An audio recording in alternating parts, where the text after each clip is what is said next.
안녕하세요. 오늘 저희가 함께 살펴볼 자료들은요. 한국 개신교 교회 안에서 이루어지는 청소년 교육의 현황, 그리고 그 문제점과 개선 방안을 다루고 있습니다. 네, 보내주신 여러 연구 논문과 보고서를 기반으로 좀 깊이 들어가 볼 텐데요. 핵심 질문이 이거죠. 왜 요즘 청소년들이 교회를 떠나는가? 그리고 교회는 그럼 어떻게 대응해야 하는가? 여기에 대한 답을 좀 찾아보려고 합니다. 네, 특히 그 시작부터 통계 자료를 보면 문제의 심각성이 확 드러납니다. 1995년하고 2005년 통계청 조사를 비교해 보면요. 25세 이상 개신교 인구는 60만 명 넘게 늘었는데 의외로 같은 기간에 10세에서 24세 사이 청소년 인구는 60만 명 이상 줄었다는 거예요. 와, 60만 명 증가 대 60만 명 감소. 정말 극명한 대비네요. 그렇죠. 다른 주요 교단들 주일학교 학생 수도 계속 줄어드는 추세고요. 또 미국 한인교포 2세들 이야기, 그 조용한 탈출 현상이라고 하죠. 대학 가면 70%, 졸업하면 90%가 교회를 떠난다. 이게 비단 한국만의 문제는 아니라는 걸 보여주는 것 같아요. 네, 정말 심각한 상황인데요. 단순히 숫자를 넘어서 이건 뭐랄까? 다음 세대의 신앙 동력이 약해지고 있다는 아주 강력한 신호로 읽힙니다. 그럼 이 조용한 탈출, 그 배경에는 어떤 구체적인 이유들이 있을까요? 자료들을 통해 좀 더 파고 들어가 보죠.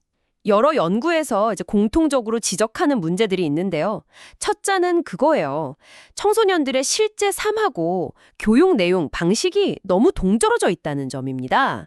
설교가 너무 현실과 관계없어 보이거나 아니면 신앙을 체험할 구체적인 기회가 부족하다는 거죠.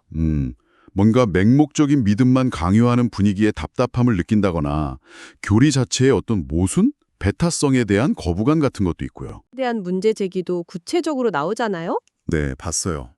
설교 주제 선정에 뚜렷한 기준이 없다거나 설교자 개인의 주장을 너무 펼친다거나 심지어 성경 본문과는 좀 거리가 먼 그냥 흥미 위주의 내용이나 다른 설교를 그냥 가져다 쓰는 문제까지 지적되는 걸 보면 좀 그렇죠. 네. 성경 전체를 균형 있게 다루기보다 특정 부분만 강조하는 경향, 예를 들어 삼위일체 하나님에 대한 이해가 부족하다거나 이런 것도 문제로 언급되고요. 그래서 이게 두 번째 문제랑 바로 연결됩니다. 바로 지도자, 그러니까 목회자나 교사에 대한 신뢰 부족 문제죠. 교사들이 너무 자주 바뀌어서 관계 맺기가 어렵다거나 아니면 청소년 수준에 안 맞는 교육을 한다, 전문성이 부족하다, 이렇게 느끼는 경우가 많다는 분석입니다. 실제로 청소년들하고 교사가 같이 보내는 시간이 주일에 한두 세 시간 정도밖에 안 된다고 하니까 깊은 관계 형성이 좀 어렵겠네요, 구조적으로. 그렇죠. 시간이 절대적으로 부족한 거죠. 교회 환경이나 시스템 문제도 빼놓을 수 없을 것 같아요. 하지 말라는 게 너무 많은 경직된 분위기라든지 또 청소년 활동을 위한 재정 지원 부족 문제도 심각해 보였어요. 교회 전체 예산의 10%도 안 쓰는 교회가 절반이 넘는다. 52.1%라는 조사는 좀 충격이었습니다. 네, 공간 부족 문제도 마찬가지고요. 이런 것들이 다 청소년 활동을 위축시키는 요인이 되는 거죠. 그리고 또 하나 중요한 게 이 시대적 문화적 변화에 교회가 제대로 발맞추지 못하고 있다는 분석이에요. 사회적으로 교회를 좀 부정적으로 보는 시선에 청소년들이 영향을 받기도 하고 또 교회 안의 삶이랑 밖의 삶을 딱 분리해서 생각하는 그런 이원론적인 신앙 형태도 나타나고요. 신앙 따로, 현실 따로 이렇게 되는 거군요. 네, 학업이나 성공, 외모 같은 다른 가치들이 더 중요하게 여겨지는 분위기 속에서 교회가 좀 적절한 방향을 제시하지 못하고 있다. 이런 비판도 있습니다. 이렇게 문제들을 쭉 짚어보니까 그럼 이걸 어떻게 해결해야 할까 자연스럽게 그 고민으로 이어지는데요. 자료들에서는 어떤 대안들을 제시하고 있나요? 일단 가장 시급하게 강조되는 건 역시 청소년 지도자의 전문성 강화입니다. 체계적인 교육 시스템, 그리고 지속적인 재교육이 꼭 필요하다는 거죠. 그리고 동시에 청소년들의 눈높이에 맞춰서 그들의 실제 삶과 연결되는 교육 프로그램을 개발하는 게 중요합니다. 구체적인 요구들도 있었죠? 네, 자료 보면 전문가 상담, 나 진로 지도, 아니면 다양한 동아리 활동, 문화 활동 같은 거요. CCM 공연을 본다든지, 직접 노래하고 춤추는 활동이라든지, 또 의미 있는 봉사 활동 같은 것들에 대한 요구가 꽤 구체적으로 나왔어요. 설교 내용 개선에 대한 제언도 명확했죠? 성경 전체에 기반하되 삼위일체 하나님에 대한 균형 잡힌 이해를 바탕으로 청소년들이 알아들을 수 있는 언어와 방식으로 전달해야 한다. 단순히 흥미 위주가 아니라 신앙의 본질을 다루면서도 눈높이를 맞춰야 한다는 거겠죠. 맞습니다.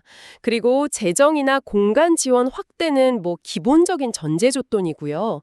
더 나아가서 신앙이 그냥 교회 안에만 머무는 게 아니라 학교, 가정, 사회 이런 삶의 모든 영역과 연결되도록 돕는 이른바 선교적 관점의 교육이 필요하다는 주장이 상당히 설득력 있게 다가왔습니다. 부모 세대와의 소통 강화나 교회, 학교, 지역사회가 좀 연계하려는 노력도 필요하다고 했고요. 네, 그런 노력들이 다 필요하죠. 개인적으로는 그 신명기 세대 교육 개념이 좀 인상 깊었어요. 과거 이스라엘 백성이 가나안 들어가기 전에 다음 세대에게 신명기로 하나님의 역사를 가르쳤던 것처럼 교회의 부흥기를 경험하지 못한 지금 청소년 세대에게 신앙의 핵심, 그러니까 뭐 하나님의 신실하심, 은혜, 능력, 구원 같은 것들을 새롭게 기억시키고 또 그 말씀에 반응하면서 살도록 격려하고 미래에 대한 약속을 심어주자.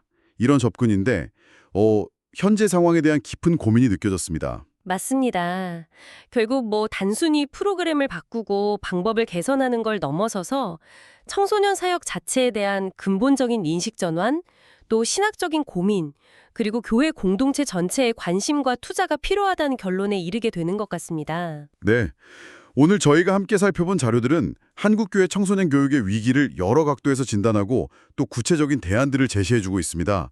무엇보다 청소년들의 목소리에 좀 더 귀 기울이고 그들의 삶과 문화를 이해하면서 신앙의 본질을 그들의 눈높이에 맞춰 전달하라는 노력이 정말 절실해 보입니다. 네, 근본적인 변화 없이는 사실 어렵다는 거죠. 공동체 전체의 관심과 투자가 정말 중요합니다. 오늘 논의된 내용들이 당신에게는 어떤 질문을 던지고 있나요?